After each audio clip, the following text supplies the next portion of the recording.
Hello बच्चों, देखो आज हम पढ़ेंगे प्रबंध प्रक्रिया के कार्यों के सहायक कार्य। सहायक कार्यों के बिंदुओं को हमने पढ़ा था। पहला बिंदु हमने पढ़ा था निर्णय वाला, ठीक है। बाकी हम अगले कार्यों की तरफ आएंगे आज। पॉइंट नंबर सेकंड आता है नियुक्ति करना। नियुक्ति करना या नियुक्तिकरण या स्टाफिंग का तात्पर्य क्या है? स्टाफिंग का तात्पर्य ये है कि उस व्यवसाय और उस संगठन को चलाने के लिए आपको किसकी आवश्यकता होगी? काम करने वाले लोगों की आवश्यकता होगी, क्योंकि संस्था बिना कर्मचारियों के थोड़ी ना चल सकती है। मानव संसाधन या कर्मचारी संस्था को काम करने के लिए चाहिए, आवश्यक होते हैं। आपको प्रबंधक, आपको श्रमिक, वर्कर, लेबर की रिक्वायरमेंट आवश्यकता होती है। तो कुशल अच्छे मानवीय लोगों, कुशल अच्छे जिनमें योग्यता हो, क्षमता हो, ऐसे मानवों को, ऐसे मानवीय संसाधनों को संस्था में लेकर आना क्या कहलाता है? नियुक्तिकरण कहलाता है। नियुक्तिकरण का तात्पर्य ये हुआ कि संस्था में आप योग्यता वाले व्यक्तियों को लेकर आए ताकि वो निर्धारित लक्ष्यों को पूरा करने के लिए निर्धारित समय पर अपनी योग्यता के अनुसार संस्था को काम करके दे। ठीक है, देखें नियुक्ति करना। संगठन संरचना के दो प्रमुख भाग हैं। पहला तो होता है, प्रथम तो है भौतिक संरचना और दूसरा है जिसमें भवन, उपकरण, मशीनें, सामग्री, पूंजी आदि साधनों को एकत्रित कर व्यवस्था करना इत्यादि शामिल किया जाता है। मतलब आप सीधा से ये कह सकते हैं कि एक संगठन के अंदर जो संसाधन है उनको दो भागों में बांटा गया है। पहला जो भाग है, मतलब पहले जो संसाधन का प्रकार है, जो प्रथम प्रकार के संसाधन है, वो तो है एक तरीके से आप ये कह सकते हो मानवीय संसाधन, और दूसरा है गैर मानवीय संसाधन। मानवीय संसाधनों के अंदर आप मानवों को, कर्मचारियों को शामिल करते हैं, और दूसरा आता है गैर मानवीय संसाधन। गैर मानवीय संसाधनों के अंदर आप किसको शामिल करते हैं? गैर मानवीय संसाधनों के अंदर आप मशीन है, पूंजी है, ठीक है, और भवन है, बिल्डिंग है, विभिन्न प्रकार के औजार संयंत्र है, कंप्यूटर, मशीनरी है, फर्नीचर, फिक्सर्स है, और भी विभिन्न प्रकार के गैर मानवीय संसाधन जिनकी आवश्यकता एक संगठन को चलाने के लिए होती है, उन्हें इसमें शामिल किया जाता है। ठीक है, आगे देखें। दूसरा मानवीय संरचना, जिसमें योग्य कर्मचारियों की भर्ती और विकास का कार्य होता है। प्रबंधक संस्था में किए जाने वाले कार्यों के अनुरूप योग्य व्यक्ति उचित पारिश्रमिक पर चयन कर नियुक्त करता है। कर्मचारी की भर्ती से लेकर सेवा निवृत्ति तक के समस्त कार्य इसमें सम्मिलित होते हैं। परिवर्तन के दौर में बदलते उत्पाद, तकनीक व बाजार के कारण श्रमिक या कर्मचारियों की छटनी व नियुक्ति निरंतर चलती रहती है। यह प्रबंध में निरंतर चलते रहने वाला सहायक कार्य है। ठीक है, क्या समझ में आया कि यह प्रबंध में चलने वाला एक निरंतर चलने वाला एक सहायक कार्य है। क्यों है? वो इसलिए है, प्रबंध में चलने वाला एक निरंतर सहायक कार्य इसलिए है क्योंकि ऐसा नहीं है कि आपको संस्था में कर्मचारियों को एक ही बार रखने की आवश्यकता होगी। पुराने कर्मचारी संस्था को छोड़कर जाते रहते हैं, तो संस्था को भी समय समय पर बार बार नए कर्मचारियों की क्या होती है? आवश्यकता होती है। तो उसे क्या करना चाहिए? समय समय पर इस नियुक्तिकरण की प्रक्रिया को काम में लेना चाहिए। निरंतर भर्ती, चयन, प्रशिक्षण, अभिविन्यास इत्यादि कार्यों को करना चाहिए ताकि निरंतर रूप से संस्था के अंदर अच्छे, कुशल, योग्य कर्मचारियों को रखा जा सके। योग्य कर्मचारी संस्था की उत्पादकता और क्षमता को बढ़ाते हैं। अगर कर्मचारी योग्य हैं तो क्या होगा? संस्था की उत्पादकता बढ़ेगी, संस्था की क्षमता बढ़ेगी और संस्था को और ज्यादा अच्छा एफिशिएंट बनाया जा सकता है। ठीक है, तो नियुक्तिकरण का तात्पर्य समझ में आ गया होगा। संस्था में अच्छे मानवीय कर्मचारियों को, अच्छे मानवों को, मानवीय संसाधनों को नियुक्त करना नियुक्तिकरण या स्टाफिंग कहलाता है। संस्था में संसाधनों को दो भागों में बांटा जाता है, एक तो मानवीय संसाधन और दूसरा गैर मानवीय संसाधन। ठीक है, थर्ड नंबर पॉइंट पे आ जाए, नव प्रवर्तन या नवाचार। नव प्रवर्तन या नवाचार का बिंदु क्या कहता है कि सूचना प्रौद्योगिकी के क्रांतिकारी युग में हर पल बदलाव आ रहा है। हम सभी मोबाइल का प्रयोग करते हैं। आप देखते होंगे कि हर रोज नए विभिन्न प्रकार की तकनीकें और नए नए तरीके के मोबाइल बाजार में आ रहे हैं। यही नहीं, मोबाइल में प्रयुक्त जो ऐप है उनके अंदर भी निरंतर सुधार और विकास हो रहा है। यही नवाचार या नवप्रवर्तन है। आपने नवाचार या नवप्रवर्तन के बारे में पहले पढ़ रखा है 11वीं में, आपके लिए कोई नई बात नहीं है, कोई नया शब्द नहीं है। नवाचार का तात्पर्य, इनोवेशन का तात्पर्य क्या होता है? संस्था के अंदर नई नई तकनीकों, नई नई विधियों, नई नई विचारों, नए नए काम करने के तरीकों को काम में लेना ताकि आप और ज्यादा अधिकतम संतुष्टि अपने ग्राहकों को उपलब्ध करवा सके।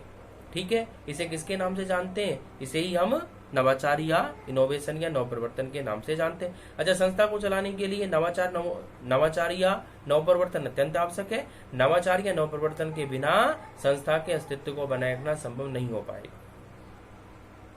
बदलते परिवेश में निरंतर उत्पाद विकास व शोध पर कार्य करते रहना प्रबंध का कार्य है। यही नहीं, नए बाजार का सृजन या खोज करना, कच्ची सामग्री को सस्ती दर पर प्राप्त करने हेतु नए आपूर्तिकर्ताओं को खोजते रहना, नई तकनीक में मशीनें ढूंढना, कुशल योग्य प्रभावी व्यक्तियों को संगठन से जोड़ना, यह समस्त कार्य हैं जो एक प्रबंधक को निरंतर करने पड़ते हैं। कौन कौन से कार्य हैं? नए नए कर्मचारियों को ढूंढना, नए नए वित्त के संसाधनों को ढूंढना, कार्य करने के लिए नए नए मशीनों को ढूंढ करके लेके आना, नई नई तकनीकों को संस्था में लेके आना, कच्चे माल के लिए विभिन्न विकल्पों को पता लगाना ताकि आप सस्ती दर पर कच्चा माल प्राप्त करके और सस्ती दर पर वस्तुओं का निर्माण कर सकें। ये सभी कार्य नव प्रवर्तन के अंतर्गत आता है जो कि प्रबंधक को पूरा करना पड़ेगा। और प्रबंधक नव प्रवर्तन के बिना अपनी संस्था के अस्तित्व को लंबे समय तक बनाए नहीं रख सकता है। संस्था को और अधिक प्रतिस्पर्धी बनाने के लिए क्या आवश्यक होता है कि वो नव प्रवर्तन नवाचार को काम में ले। आगे आप देखेंगे, ऐसा करना संगठन के अस्तित्व, सफलता एवं विकास या विस्तार के लिए अपरिहार्य है, मतलब अत्यंत आवश्यक है। पीटर ड्रकर ने इस कार्य को प्रबंध का सबसे महत्वपूर्ण और सबसे प्रमुख कार्य बताया है क्योंकि इसके बिना बाकी सारे कार्य अधूरे रह जाते हैं। ठीक है, तो ये आपने तीसरा कार्य पढ़ा, नव प्रवर्तन या नवाचार। चौथा कार्य आता है संप्रेषण। संप्रेषण भी अत्यंत महत्वपूर्ण कार्य है। भाई संप्रेषण अत्यंत महत्वपूर्ण कार्य क्यों है? वो इसलिए क्योंकि जब तक आप विचारों का आदान प्रदान नहीं करेंगे, जैसे मान लो प्रबंधक है, उसने एक योजना बना ली, अब योजना बनाने के बाद में वो क्या करना चाहता है? उस योजना को सफल करना चाहता है। तो योजना को सफल करने के लिए वो क्या करेगा? अपनी बातों को, अपनी योजना को अधीनस्थ और कर्मचारियों को तो बताएगा। अगर उन्हें योजना के बारे में नहीं बताया तो योजना की सफलता कैसे सुनिश्चित होगी? योजना के अनुसार कार्य कैसे पूरे होंगे? तो संप्रेषण क्या है? दो या दो से अधिक व्यक्तियों के मध्य में विचारों का आदान प्रदान संप्रेषण कहलाता है। प्रबंधक और कर्मचारियों के मध्य में, दो प्रबंधकों के मध्य में, दो विभागों के अधिकारियों के मध्य में, दो कर्मचारियों के मध्य में समय समय पर विचारों का आदान प्रदान होता है और इसे ही संप्रेषण कहते हैं। संप्रेषण अत्यंत आवश्यक है क्योंकि बिना संप्रेषण के संस्था को चलाना संभव नहीं हो सकता है। क्योंकि जब तक बातचीत ही नहीं होगी, विचारों का आदान प्रदान ही नहीं होगा, मौन रहा जाएगा, चुप रहा जाएगा, चुप रह के आप संस्था को ऑपरेट कैसे कर सकते हो? चला ही नहीं सकते। तो संप्रेषण भी प्रबंध का सहायक कार्य है।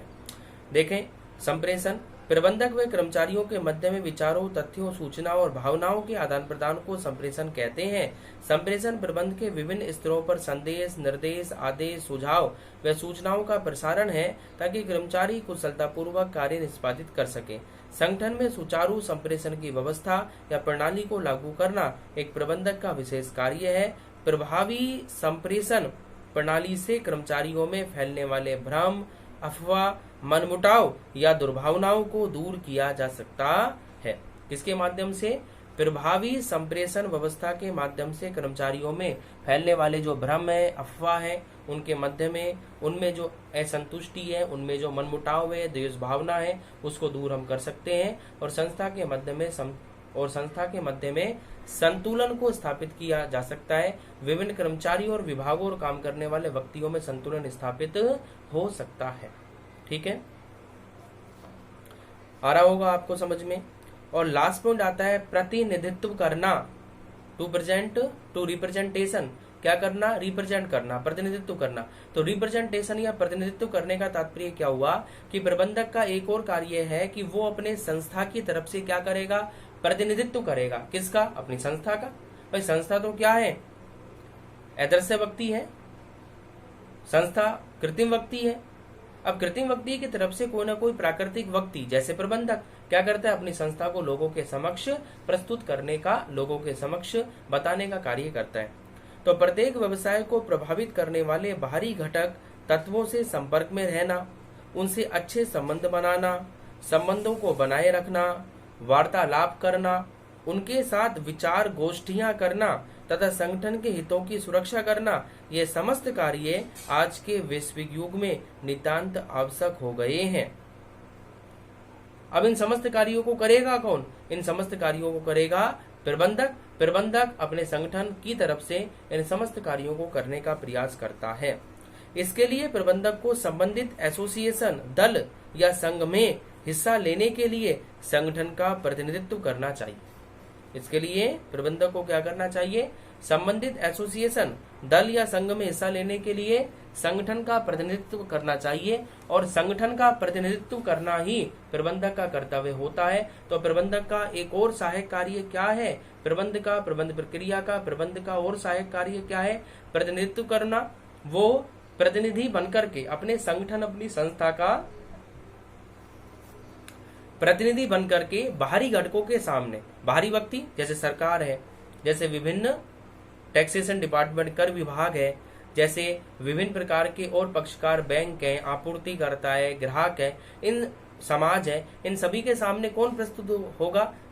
इन सभी के सामने प्रबंधक प्रस्तुत होता है। तो इसलिए प्रबंधक जो है वो प्रतिनिधित्व, जो प्रबंध है वो प्रतिनिधित्व करने का कार्य भी करता है। प्रबंध के अंतर्गत प्रतिनिधित्व करना, रिप्रेजेंटेशन भी सम्मिलित होती है।